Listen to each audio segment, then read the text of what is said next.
Welcome to beautiful Tokyo morning. I've got a 12-hour layover here in Tokyo. I just took the airport monorail from Haneda Airport. I'm in Shibuya right now. And of course, if you're in Shibuya, there's only one thing you can do. Well, there's a lot of things you can do, but one of them you must do. And that is check out Shibuya Crossing. So that's where we're headed right now. It's about 9 in the morning on a Monday outside the JR Line station. So Shibuya is a lot more workaday than you often see it. But the slow build of the morning rush offers its own vibe that feels maybe a bit more local. I take a moment to pay respects to Hachiko, the faithful dog who has become an example of loyalty and fidelity throughout Japan. It's a bit of a sad tale. The Akita was the lifelong companion of a university professor in the 1930s, and Hachiko would walk to the station every evening to wait for the professor to arrive. When the owner died and didn't come back one day, Hachiko kept coming back every day to look for him. Yes, it's low-key heartbreaking, but Hachiko's vigils earned him even more respect from the local community. If you've seen almost any movie set in Tokyo that showcases city life, I'm looking at you, Lost in Translation, you've likely seen Shibuya's Scramble Crossing. Often cited as the world's busiest crossing, it's also among the world's most famous. The scramble stops traffic in all directions at once, and people can cross in any direction they choose. This means an estimated 3,000 people can cross every cycle. That adds up to more than 250,000 pedestrians every weekday, and nearly 400,000 on weekends. Shibuya itself is one of Tokyo's most vibrant neighborhoods, packed with bars, shopping malls, and just about anything you could hope to find, many open late into the night. In some ways, Shibuya and its Scramble Crossing have become a bit of a victim of their own success, particularly when it comes to holidays. Halloween has historically turned the area around the crossing into a huge cosplay mecca, and New Year's Eve has rivaled Times Square. I'm told, though, that now Shibuya's ward officials are actively discouraging those festivals because they've gotten too far out of hand. With the Scramble Crossing behind us, it's a quick train hop to another Tokyo neighborhood that's equally famous for its nightlife, Shinjuku. But of course, Monday morning. The feel now is low-key and thoughtful, but maybe that's the music.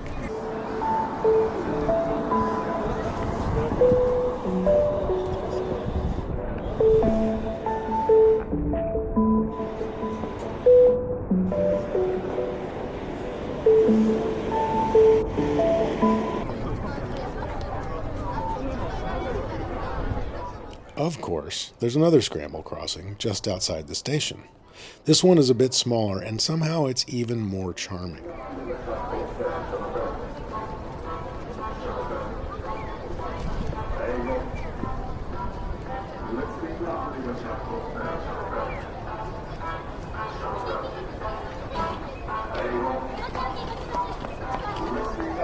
Alright, so I've just seen something over here that I haven't seen for years.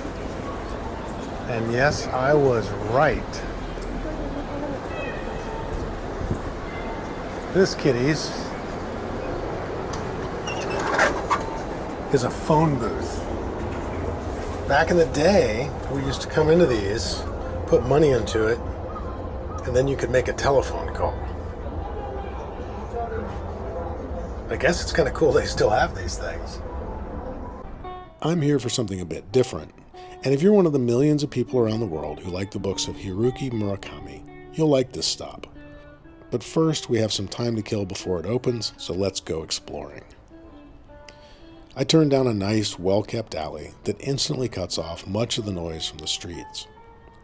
Its lines of bars are shuttered this morning, and only a few people walk here. I'm headed for one of the oldest and most historic shrines in all of Tokyo, Hanazono Temple.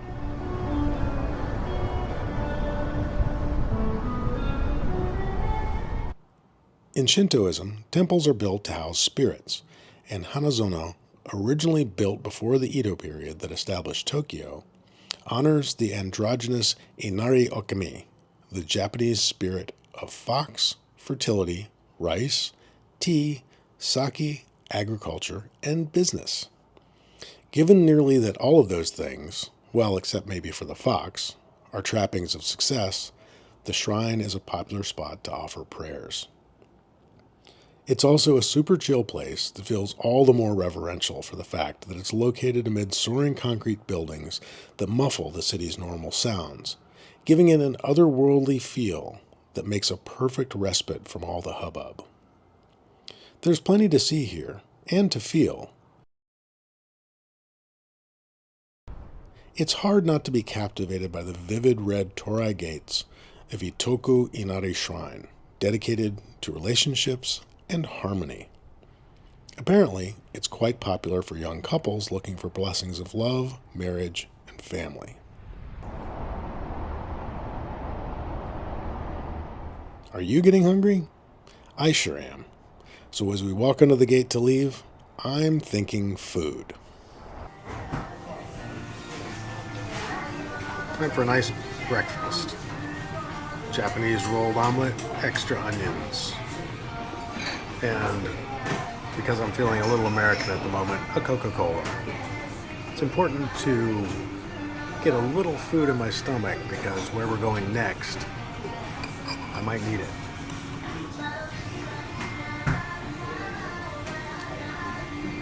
Yeah, that looks rolled.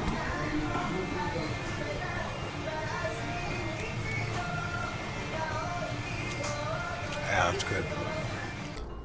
Next up, a place with some literary significance. Doug is an actual place I didn't know existed in the real world until I was told about it by a couple of special friends. It's a bar that dates from the 1960s that Midori and Watanabe drink at several times in Haruki Murakami's book Norwegian Wood. Murakami introduces it in the novel simply. We caught a bus to Shinjuku and went to an underground bar called Doug behind the Kinokuniya bookstore. I come here once in a while, Midori says. They don't embarrass you about drinking in the afternoon. Perfect. Here's a question that suddenly matters. What is the most quintessentially Murakami drink? In Norwegian Wood, it's vodka tonics, vodka Collinses, and whiskeys and soda. But for some reason, to me, there is one type of whiskey that seems to show up in seemingly every Murakami book. And if you know, you know. So that's what I order. Cutty Sark.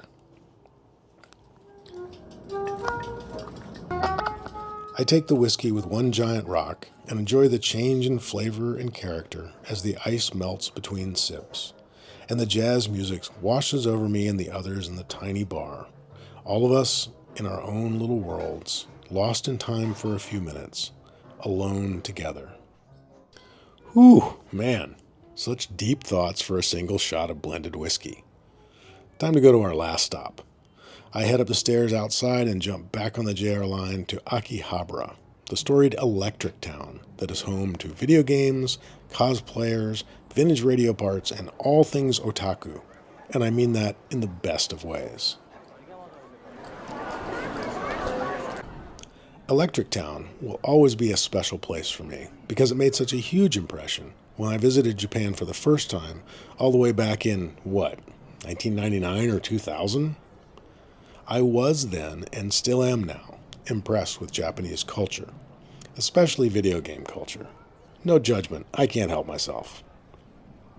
At the time of my first visit, Japan really was at its cultural zenith, and PlayStation and Nintendo were huge juggernauts of Japanese success. And Akihabara was full of all manner of limited, Japanese-only consoles and games. Things have changed a lot since then, and here's one example. On that first trip, I remember calling my wife from a train platform in Tokyo. This was pre-cell phone, so I used an AT&T calling card, and making the connection required a 9-digit local access number, some keypad voice tree navigation, a 10-digit AT&T code, and then a 10-digit telephone number that you were dialing. When I heard my wife's voice at the other end of the line while I stood on that platform, I was convinced I was 100% living in the future. And of course, then the future just accelerated to the point we're at now, with the sum of all human knowledge in our pockets, and anyone on the planet only a click or two away, often for free. But I digress. Akihabara. Suffice it to say that despite a changing world, I still love the place. Originally named for the neighborhood shrine to the fire spirit Akiba, Akihabara coalesced into a major trade nexus. That made it perfect for the black markets that popped up for household electronic goods in post-war Tokyo, hence the name Akihabara Electric Town. No matter what a modern otaku could want, you can find it here. Anime, manga, maid cafes, Taimaya models, collectible figures, video games, pachinko parlors, vintage Game Boys, pillows with pictures of pop idols on them, cosplay costumes, both tame and risque, cute Japanese snacks and candy, Pokemon figures, cards, keychains, and tattoos, and so much more. Personally, I never feel the cool strangeness of Japan more strongly than I do here in Akihabara. In another crossover between books and the real world, I come face to face with a true automotive icon of the otaku world, a real-life, honest-to-initial D Toyota Model AE86. I'm channeling my inner otaku here, but my favorite manga is Initial D. The story follows a humble tofu delivery boy who drives an AE86, learning to drive smoothly enough to keep the tofu from breaking. He then, of course, winds up challenged to races over the mountains by street gangs because manga. It's awesome, and you should totally read it. But I digress. Seeing an AE86 in real life was totally rad. Still, my plane would be waiting. It was time to wind down my layover and head back to Haneda Airport. And just like that, my time in Tokyo was at an end. Thanks for coming along, and see you on the next adventure.